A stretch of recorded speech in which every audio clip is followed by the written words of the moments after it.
तो प्यारे बच्चों, आज के हम इस सेशन में देखने वाले हैं प्रकाश से संबंधित फिजिक्स का एक पहला चैप्टर क्लास 10वीं में पढ़ रहे हैं। बहुत ही इंपॉर्टेंट चैप्टर है प्रकाश का परावर्तन। तो प्रकाश के परावर्तन को पढ़ने से पहले हम पहले ये जानेंगे कि प्रकाश है क्या।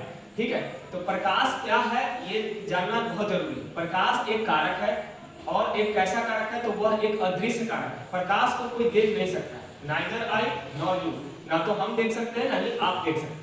तो प्रकाश एक अदृश्य कारक है जिसके उपस्थिति में हम किसी वस्तु को देखते हैं।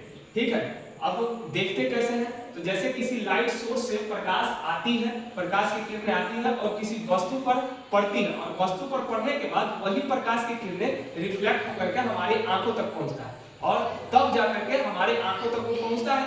आंखों के कॉर्निया हिस्से से घुस करके वो आगे जाता है हमारे रेटिना पर, वहां पर प्रतिबिंब बनते हैं, तब जाकर वो हमारे मस्तिष्क तक पहुंचता है। वहां से हम फिर समझ पाते हैं कि कोई वस्तु हमने देखी है, तो वो वस्तु क्या है। तो देखने जैसे हमको संवेदना उत्पन्न होती है। देखने की यह प्रक्रिया, लाइट सोर्स से कोई प्रकाश की किरणें आएगी, वस्तु पर टकराएगी, फिर टकराने के बाद वही प्रकाश की किरणें रिफ्लेक्ट होगी, फिर हमारे आंखों तक पहुंचेगी और आंखों के रेटिना भाग पर वहां पर प्रतिबिंब बनेगा उस वस्तु का, तब हमें देखने जैसी संवेदना उत्पन्न होती है। तो हमने यहाँ पर जाना प्रकाश क्या है। तो प्रकाश क्या है इसके लिए हम फिर से बता रहे हैं। प्रकाश एक अदृश्य कारक है जिसे हम देख नहीं सकते हैं, लेकिन उसके उपस्थिति में हम किसी वस्तु को देख पाते हैं। अब प्रकाश के बहुत सारे गुण हैं, जिनमें से कुछ गुण को हम यहाँ पर देख रहे हैं। तो सबसे पहला आप गुण जानिएगा कि प्रकाश जो है एक तरंग के रूप में चलता है। प्रकाश जो है एक तरंग के रूप में चलता है। अब बहुत समय पहले ऐसा धारणा था कि प्रकाश सीधी रेखा में चलता है, लेकिन ऐसा है नहीं। जब बहुत सारे वैज्ञानिकों ने इस पर शोध किया तो बाद में पता चलता है कि प्रकाश सीधी रेखा में नहीं चलती है, प्रकाश एक तरंग के रूप में चलता है। और उस तरंग को क्या कहते हैं, तो उस तरंग को अनुप्रस्थ तरंग कहते हैं। दूसरा हमारा गुण कहता है कि प्रकाश एक ऊर्जा का रूप है।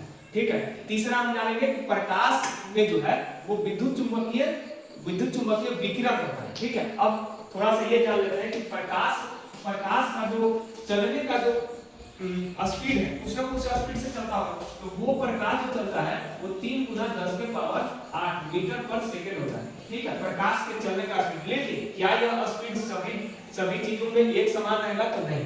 बहुत सारे मीडियम होते हैं, मीडियम बहुत सारे होंगे, तो अन्य भिन्न प्रकार के मीडियम में अलग अलग प्रकाश की जो स्पीड होगी वो अलग अलग हो सकती है। ठीक है, तो सर्वाधिक किसमें होता है, तो सर्वाधिक आपका हवा में होता है, या तो फिर निर्वात में होता है, या तो फिर क्या होगा निर्वात में हम शून्य की स्थिति में बोल सकते हैं, शून्य होगा, इसमें भी प्रकाश गमन करता है। तो प्रकाश के लिए हम 2-3 और बातें जानेंगे कि प्रकाश जो है वो चलने के लिए उसको किसी माध्यम की आवश्यकता नहीं होती। ये भी एक इसका मुख्य गुण है। प्रकाश चाहेगा तो निर्वात में भी चल सकता है, लेकिन यही चीज अगर ध्वनि की बात कर दिया जाएगा तो ध्वनि को चलने के लिए कोई ना कोई माध्यम की आवश्यकता पड़ती है, चाहे वह हवा ही क्यों न हो। अगर कोई माध्यम न रहे तो ध्वनि चल नहीं पाएगा। ठीक है, आगे बात करते हैं कि प्रकाश जो होता है वो द्वैत नेचर का उसमें गुण होता है। मतलब पहली एक ये गुण होती है कि प्रकाश जो है वो तरंग के रूप में चलता है, ये उसका हो गया। दूसरा गुण ये होता है उसमें मुख्य रूप से कि जब शोधकर्ताओं ने ये देखा कि प्रकाश होता है, जैसे ये सनलाइट है किसी झोपड़ी के ऊपर पड़ता है, तो झोपड़ी में अगर छिद्र अगर हो तो उस छिद्र के माध्यम से वो अंदर जाता है। अगर कोई अंदर में अगर कोई लाइट नहीं जल रहा हो तो हमें इसी प्रकार से डंडे जैसा हमको दिखाई देता है। अब उस डंडे में हम प्रकाश को जब हम देखते हैं तो एक छोटा छोटा कण इधर से उधर की ओर हमको जाते हुए हमको दिखाई देता है। यानी कि यह बात सिद्ध हो जाता है कि प्रकाश जो है एक छोटे छोटे कणों से मिलकर बना हुआ है। ठीक है, और इन्हीं छोटे छोटे कणों को हम लोग फोटोन के रूप में जानते हैं। तो प्रकाश दो नेचर वाला इसलिए हो गया। पहला कि वो जो चलता है वो तरंग के रूप में चलता है, मतलब तरंग कैसे, वो इस प्रकार से ऐसे चलता है। ठीक है, तरंग के रूप में चलता है। लेकिन ऐसा देखा जाता है कि प्रकाश जो है वो सीधी रेखा में चलती हुई हमको नजर आता है। इसका कारण क्या है, इसका कारण क्या है, इस चीज को थोड़ा सा यहाँ पर डिस्क्राइब करें।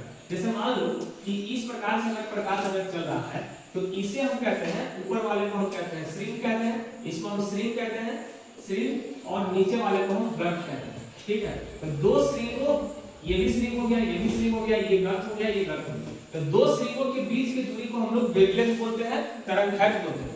अब ये तरंग है यहाँ, ये इसका मिडिल पॉइंट, ये मिडिल पॉइंट, अब वैसे ही यहाँ भी होगा, ये दोनों का जो दूरी होता है वो सेम होता है। अब इनके बीच का जो दूरी होता है इतना बहुत ही लघु होता है, बहुत ही छोटा, इतना छोटा होता है, इतना छोटा होता है कि इस तरह से ऐसे हमको रहेगा। अब जैसे आप देखो, जूम करके जब हम इस चीज को देखेंगे इस तरह से ऐसे चलता है। अब यहाँ पर क्या है कि जब दूर से अगर देखा जाएगा तो यह एक हमको ऐसा लगेगा कि यह एक लाइन इस तरह से, ठीक है, तो हमें लाइन जैसा हमको दिखाई देता है, तब हम बोल देते हैं कि प्रकाश सीधी रेखा में चलती है। एक्चुअली प्रकाश सीधी रेखा में चलती नहीं, वह एक तरंग के रूप में चलता है इस तरह से। और इनके बीच इनके तरंगों की जो साइज होता है, तरंगों का साइज इतना छोटा होता है, इतना छोटा है कि वो हमें सीधी रेखा के रूप में दिखाई देता है। ठीक है, तो ये बात हो गई। अब दूसरा बात कि प्रकाश मैंने बोला कि तरंग के रूप में चलता है। दूसरा हमने बोला कि प्रकाश छोटे छोटे कणों के रूप में गमन करता है, और वही छोटे छोटे जो कण होते हैं जो प्रकाश के रूप में गमन करता है, उन छोटे छोटे कणों को हम लोग फोटोन बोलते हैं। उस छोटे छोटे कणों को हम फोटोन बोलते हैं। ठीक है, तो ये इसके बात हो गई। और प्रकाश का चाल जो है हमने बताया अभी आपको 3 × 10⁸ मीटर पर सेकंड जो होता है, ये निर्वात या हवा में सर्वाधिक होता है। अलग अलग माध्यम होगा तो अलग अलग इसके चाल होंगे।